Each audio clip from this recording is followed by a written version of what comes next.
Última causa suspensiva do casamento prevista no artigo 1523, aquela constante no inciso 4. Vejam o que é que nos diz. Também não deve se casar o tutor ou o curador e os seus descendentes, ascendentes, irmãos, cunhados ou sobrinhos com a pessoa tutelada ou curatelada, enquanto não cessar a tutela ou curatela e não estiverem saudadas as respectivas contas.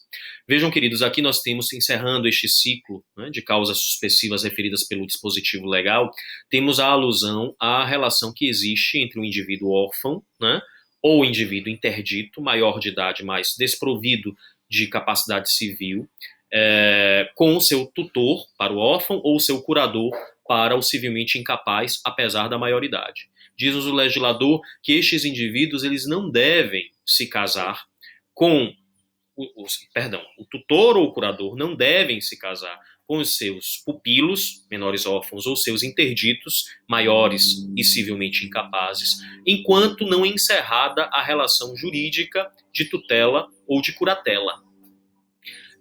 Primeiro, então, deve-se encerrar a relação, prestar-se contas do contato existente ali, contato jurídico existente, para só depois se pensar em casamento.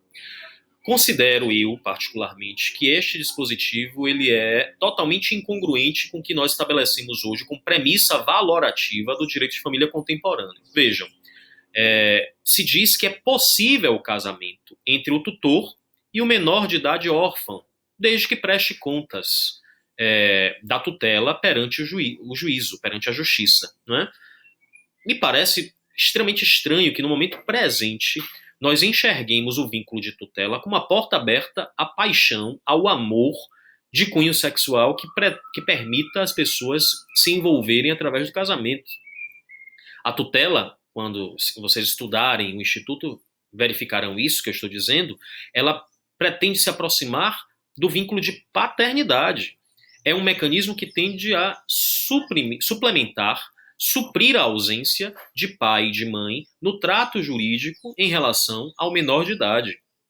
Dizer que esta relação está próxima ou é permitido o casamento destes indivíduos é algo verdadeiramente desconexo com o que estamos vivendo no momento presente em termos de direito de família.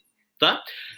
Considero assim totalmente incongruente, anacrônica esta previsão. O ideal seria constar essa alusão no dispositivo de que trata os impedimentos. Dizer, estão proibidos ao casamento tutores com os indivíduos órfãos que estejam sob sua guarda, sob suas asas, porque estas pessoas precisam ser enxergadas pelos seus tutores como indivíduos similares à condição de filho, e não de esposo ou esposa. Mas o Código, repetindo o que previa o Código 16, nos oferece essa disposição que, a meu ver, é lamentável, que não deveria existir, mas que eu tenho a obrigação, por dever de ofício, de compartilhar com vocês, dizendo que sim, é possível, desde que se preste contas. Prestando-se contas da relação patrimonial, estes indivíduos poderão, então, se submeter ao casamento. Vejam que coisa minimamente bizarra, né? Esta relação legitimada pela ordem normativa nacional. Lamento profundamente, mas é o que consta no Código Civil,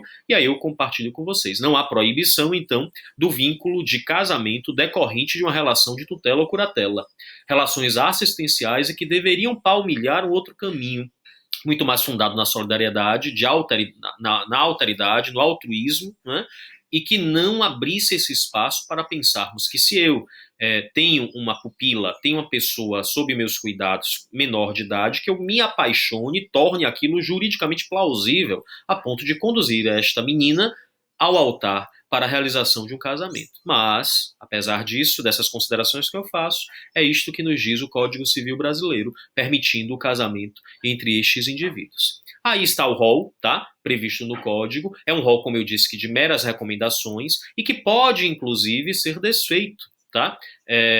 Será afastado, porque nós não temos aqui um interesse público tutelado, a ponto de dizer o parágrafo único, que se comprova que não existem prejuízos patrimoniais nem consanguíneos, este rol pode ser, então, afastado